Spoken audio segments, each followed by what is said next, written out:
এভাবে বলতে পারবেন না যে বয়সের থেকে বড় বিয়ে করছে বলেই তার ডিভোর্স হয়ে যাচ্ছে।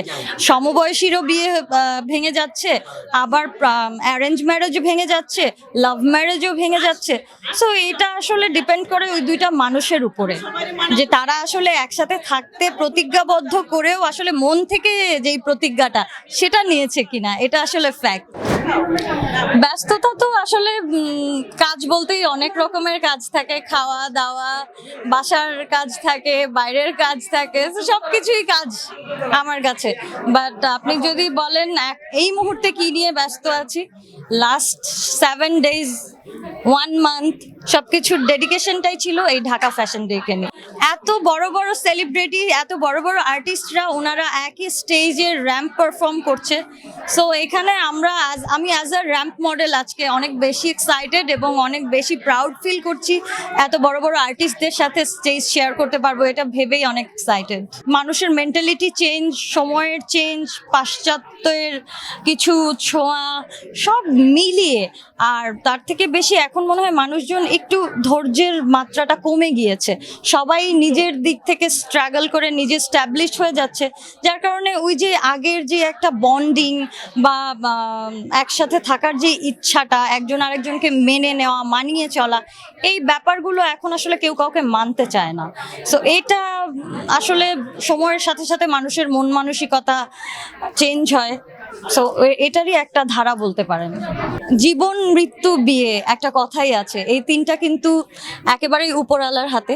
সো এটা নিয়ে অবশ্যই এক্সাইটেড থাকবে মানুষ, কারণ যখন একটা মানুষ পৃথিবীতে আসে জন্মের পর আর তার মৃত্যু, মাঝখানে কিন্তু এই বিয়েটাই একটা পার্ট থাকে, যেটা নিয়ে মানুষ মনে করে হয়তো বা তার হাতে আছে, ব্যাপারটা কিন্তু আসলে তার হাতে নেই।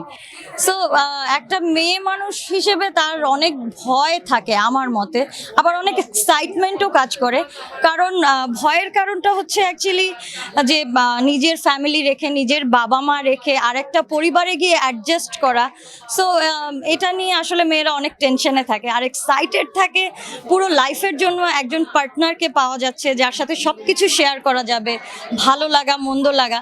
সো ওই জায়গাটা থেকে মেয়েরা অনেক বেশি হ্যাপি ফিল করে এবং এক্সাইটেড থাকে। সো ব্যাপারটা না, ভয়, ভালো লাগা সবকিছু মিলিয়ে একটা মানে শিহরণ অন্যরকম। অনেকের কথা মন্তব্য যে বর্তমান সময়ে আসলে ডিভোর্সের সংখ্যা বাড়া একটা কারণ অনেকেই খুঁজে বের করে যে নিজেদের বয়সের তুলনায় দ্বিগুণ বয়স্ক কোনো পুরুষদের বেছে নেয়। এইটা আসলে যার যার পার্সোনাল চয়েস।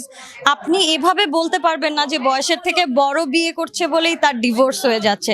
সমবয়সীরও বিয়ে ভেঙে যাচ্ছে, আবার অ্যারেঞ্জ ম্যারেজও ভেঙে যাচ্ছে, লাভ ম্যারেজও ভেঙে যাচ্ছে। সো এটা আসলে ডিপেন্ড করে ওই দুইটা মানুষের উপরে, যে তারা আসলে একসাথে থাকতে প্রতিজ্ঞাবদ্ধ করেও আসলে মন থেকে যেই প্রতিজ্ঞাটা সেটা নিয়েছে কিনা, এটা আসলে ফ্যাক্ট। দর্শকদের উদ্দেশ্যে বলতে চাই, সবসময় ভালো থাকবেন, ভালো কাজকে অ্যাপ্রিসিয়েট করবেন, শোনা কথায় কখনো কান দিবেন না, নিজে যতক্ষণ পর্যন্ত না জানতে পারছেন ব্যাপারটা। Thank you so much.